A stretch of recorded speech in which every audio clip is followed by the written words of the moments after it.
This is a note from the Christ in 1997. I was able to infiltrate into a meeting held by the Institute of Humanities in Melbourne. The ex-Governor-General of Australia, Zygmunt Cohen, opened the meeting. His son, Rabbi Cohen, officiated. On the podium were several high-ranking judges and the like. Cohen rambled on that Noah had given the laws to the Jews. During question time, a Jewish lady asked how were these laws from Noah, how were they given to the Jews? Cohen mumbled it was too complicated to explain. I then stood up and responded for him. I explained that Jacob, the father of Judah, was 1,500 years after Noah, and as they did not exist, nor were the Jews descended from Jacob, it was ludicrous and a lie. At tea break, I walked into the area where all gathered for refreshments. The majority of the audience gathered around me asking questions, and when would I be giving seminars? I replied I could not rent a hall. One gent said he did not believe Mary was a virgin. I replied, do you have any children? He said, yes. I said, well, if you can make a baby, and was probably pissed at the time, do you not think the Creator who made the universe and a moron like you could get a woman pregnant? I did not hear a reply as the laughter echoed through the hall. These Noahide laws state that the world has 10 commandments and the Jews 613.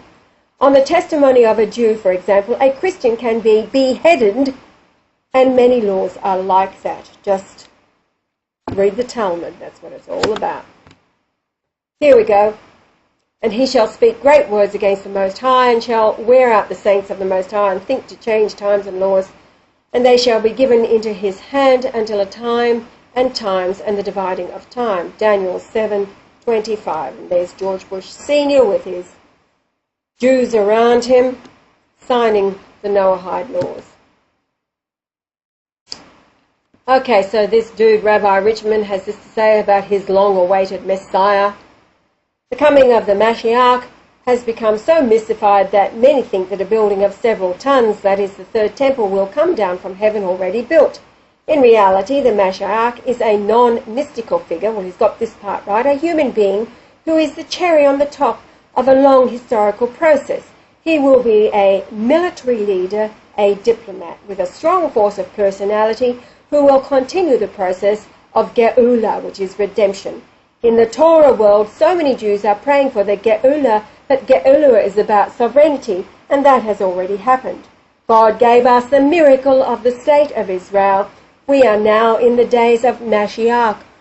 Although many Jews don't recognize it as such, the Messiah could be among us right now. We might not know that it is him. Well, Mossad, Israel, has known that the Christ has been back since at least 1995, when they tried to assassinate him with bullets and cyanide, which he did all to no avail. They know who he is.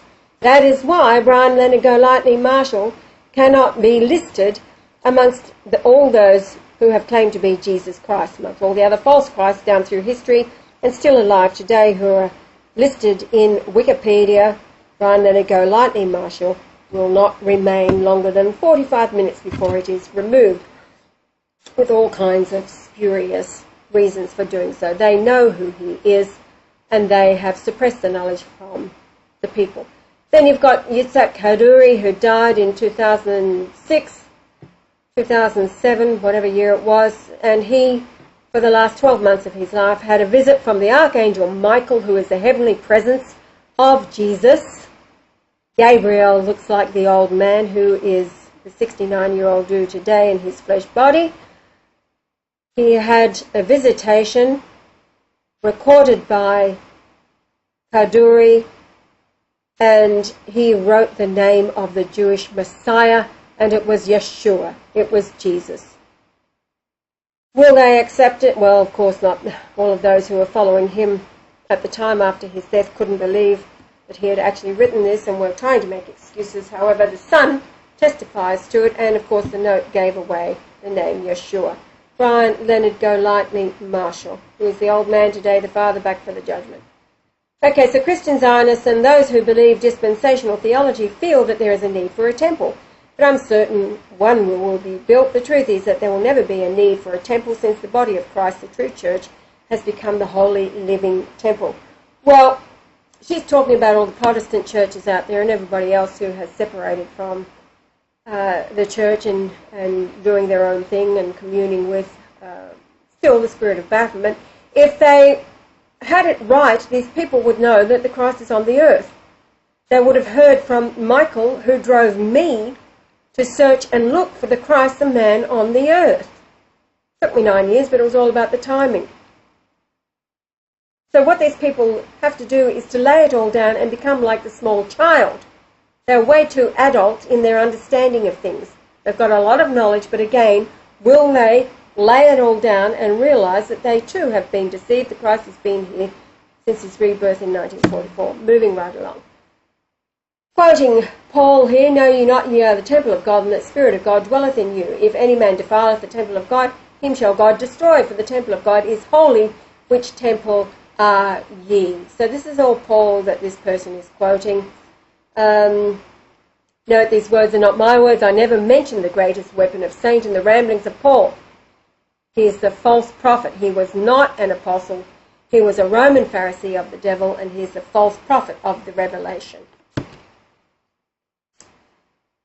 Okay, continuing with this person's, if dispensationalism is true, then why would a Christian hasten this ultimate blasphemy against God? Do you see what is wrong with this picture? Though many don't agree with Tex Mars because he doesn't get everything right, he made his poignant statement. How sad and tragic, like so many Christians, they have bought into the monstrous heresy first brought into the church by Cyrus Scofield, a corrupt, crooked lawyer funded by Zionist Jews from New York City in the late 19th century. Scofield's heresies, and he's talking about the Scofield Bible, etc., promoting a Jewish kingdom and an earthly Zionist New World Order to be ruled over by a godlike Jewish race, without any Christian Gentiles around to mess things up, soon became fashionable among some apostate denominations, especially among the Southern Baptists and their heavily Masonic Lodge membership. Now, even Tex Mars, I'm sure I have sent him, it's been 5 years since I found the Christ, the man in the flesh I was looking for on the earth, and since then been sounding the trumpet, hello!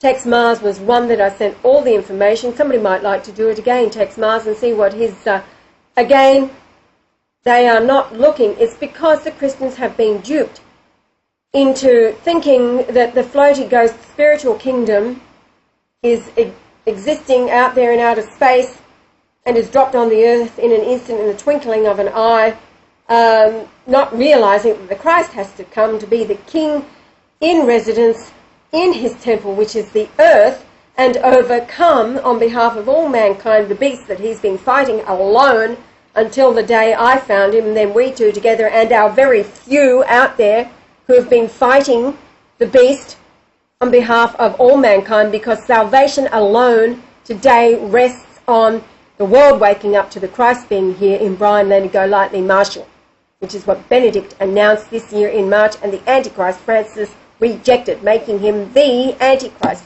He is the opponent of the Christ in the flesh. So Tex Mars and the lady writing this website and blog site and all the rest of it, all very popular and getting so much information right, will they be the opponent to the Christ in the flesh when challenged? Well, he's been here all along. And these are the scriptures that you have to look to. And the Bible is a trap, a Luciferian Freemason trap that has ensnared you. It is the Numbers, the book within the book that Daniel was talking about. And only the Christ can reveal to devoured mankind, especially the Christians, both Protestant and Catholic. Now, the revelation, of course, was all about the one. There was only one church at the time when the revelation was given, which was on the 96th day of the year, which happened to be the anniversary of the 63rd year since the resurrection. That's what April 6th is all about. And it was in the 96th year AD. It's all a clue in Isaiah 9:6. Hello, all about the numbers. For unto us a child is born, and then the rebirth date of the Christ was the 11th of January. Hello, 11:1. Revelation 11:1, all about the root of Jesse, the offspring of David through Nathan, not through Solomon. Did I say Isaiah 11:1? Did I? Well, Isaiah 11:1. Okay. Here we have dispensationalist Hal Lindsey wearing a Masonic gold necktie, furthering pro-Israel, anti-Palestinian setup.